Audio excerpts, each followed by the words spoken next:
wampadde okubeerako naawe. Ebigambo ebyange wabyogera ndi mulamu. Mpangadde naawe Kato mu kiseera eky'obugubi. Kato nkumanyi, Kato nkulaba.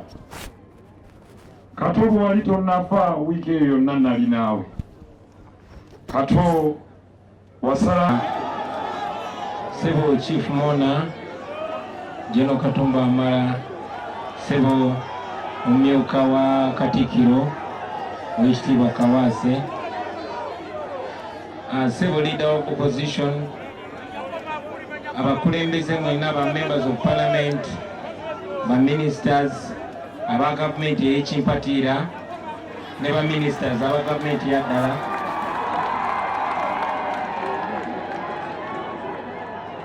family y'omugenzi kati Kato Lubwama naddala mama Ann ba artist bannange mwenna ba artist abato ba artist abakulu ba artist abakadde ba artist abapya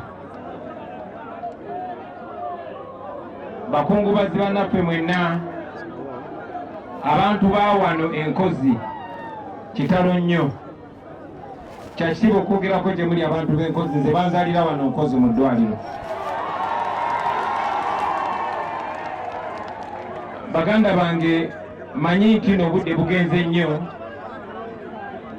ate leero si lunaku lwa kwogera. As a matter of fact saategese bigambo bingi bya kwogera olwaleero naye tuwerekera muganda waffe Kato Lubwama bwe mpereddwa omukisa n'ekitiibwa okubako bye njogera. Kato Lubwama nga nze nja kumwogerako mu ngeri ssatu. The man, Kato Lubwama the man, Kato Lubwama the leader or the politician, and Kato Lubwama the artist. Abasinga obungi kuffe tuconnectinga ne Kato Lubwama mu ngeri ezo ssatu. Kato Lubwama ye ng'omuntu obutafaananako ne bannaffe abakyusa ebigambo kubanga tuzika omuntu. Ze personally tabadde kyali wange nnyo naye nga wa muwendo eri families ze tubeeramu nze naye, family y'aba artist ne family y'abakulembeze. Obubaka bwange obwa Kato Lubwama ng'omuntu nabuderivalinga eri family ye binakyalayo okubakubagiza era nja buddamu leero bubaka bwa kusaasira nga buva eri nze n'ab'enju yange wamu n'ekibiina kyenkulembera. Tunywa wamu nammwe tubasaasira era bwe tuli Baganda tuyimirira wamu mu buseera obwakazigizigi nga buno. Era okufaananako n'abantu abalala bangi badde bakyogerako. Kato Lubwama ye abadde uniquely controversial nti nammwe abali wano bangi nnyo kizibu okusanga Kato Lubwama gwataavumako. Abamu yabavuma nnyo, abamu mpola mpola, abamu direct, abamu indirectly. Naye nga basinga obungi gwe Zambaali Kato Lubwama yakuvumako, gwe Abe Mukibi Kato Lubwama yakuvumako, gwe Bajjo in fact yakubamu ne kumpi gwe Bajjo. Kato Lubwama buli omu yamuyisaamu eggaali, olaba ne Katikkiro yamuyisaamu eggaali. Kati oyo Kato Lubwama. Era Lord Mayor abadde ayogera wano, ayogedde ku lunaku lwe twamukyalira. Kato Lubwama ne bw'aba aweddeyo ng'era alina okuleeteramu kezalawo. Naye nga ewaffe ffe ba artist, I would say this is an artist thing you wouldn't understand very easily. Okuma understanding nga kibadde kikwetagisa naawe okubeera ng'oli ku frequency eyo nga artist. So tumusibula muganda waffe nga tumuwa ekitiibwa era muganda wange Kato Lubwama nga bwe nakyogera ewuwo ne kati nkyogera nti Ogenze ndi clear naawe ttaano nga sina mbwa. Era nkakasa bwe tuneegwako mu party 2 tujja kuba nga tuli easy. Kato Lubwama the politician. Bannange ebiseera bingi nnyo Bannayuganda naddala Abafirika baatukuuma nga tuli wala okuva ku bintu ebimatalinga. era kyali kyetaagisa obwongo bw'ekika ekyawaggulu okulaba ebintu nga Kato Lubwama. Oyinza omulaba nti abadde comedian, oyinza omulaba nti abadde asaagasaaga nnyo, naye Kato Lubwama yatekinga a firm step n'ayingira mu bukulembeze. Ayinza okuba teyabitukolera byonna byonna, y'ensonga lwaki naffe abajja after him naffe twagendayo twongereze ku yakoma. Naye omuntu yenna ayina bw'atekinga step n'agamba njagala agenda wali we bateeseza, oba agamba nange kaŋŋende mbikyankalanye, nange kaŋŋende ndyeko, oba kaŋŋende mbikyankalanye, whichever way yatekinga step n'agendayo. Olw'abantu nga Ndawula Wowotto bangi temumumanyi, yali actor, ndowooza ye artist mu Uganda yasooka okugenda mu parliament. Kato Lubwama yali wakubiri. Nze ne bannanga balala twali bibala byabwe, era nange bwe nagenda mu parliament nga bwe nze nga mbagamba nti nali njagala nnyo okuleetinga Bakyagulanyi bangi. Kati olunaku lwaleero tulina ba Dr. Hildamani, tulina ba Geoffrey Lutaya, ate n'abalala bangi bajja.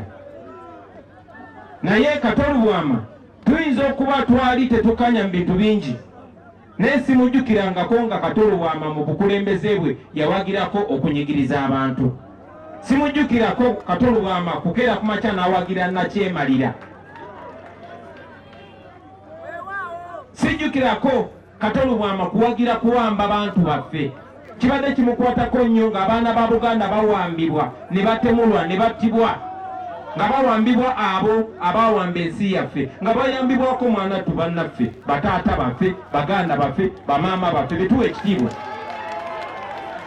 Era nga bwenze mbagamba baganda bange nti omuntu yenna ayina bw'aba ayagala obbawamba, Omuzungu bwe yajja wano okuwamba ettaka lyaffe n'otukolonizinga okumala emyaka egyawera 7, yakozesa abo betuwa ekitiibwa.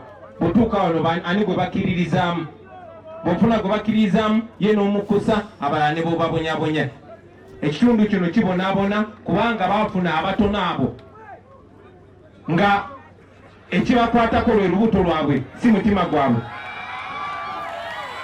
Eno y'ensonga lwaki osobola okulaba omuntu gwe muwa ekitiibwa ng'ali mu mmwe, be tuyita ab'ekitiibwa, naye ng'amazima amatuufu ekibaluma akimanyi, nga gy'ayise baziise abantu nga bawambibwa buwambibwa ne battibwa, ng'akimanyi nti ne gy'aziika oba gy'aziikibwa bali mu kusenda abantu baabwe ku ttaka lyabwe, naye n'atakyogerako. Kato Lubwama teyali bw'atyo, era singa bwe yali bw'atyo yandisaze n'adda ku sayidi enyigiriza, naye abadde ku sayidi y'abanyigirizibwa ebbanga lyonna. Olwawo tabadde wa NUP, era olumu nga nange nsomeramu nti ze naleeta akaana ka NUP akamugjayo mu parliament, naye ebadde mboozi yaffe y'abaluganda. Kato Lubwama has stood firm for the values of leadership. We respect you for that, my brother. Mu DP tewaaliyo byakulya by'amaanyi, naye ne Mao ne bwe yatunda ekibiina Kato Lubwama teyagenda naye. So we need to respect him for that. Finally, Kato Lubwama the artist. Awo nze Kato Lubwama tewa abadde asinga okunkwatirako ennyo, kuba awo tuconnectinga without a doubt. Oyo musajja Honorable Nsereko Gwajeyo ye Master Parrot.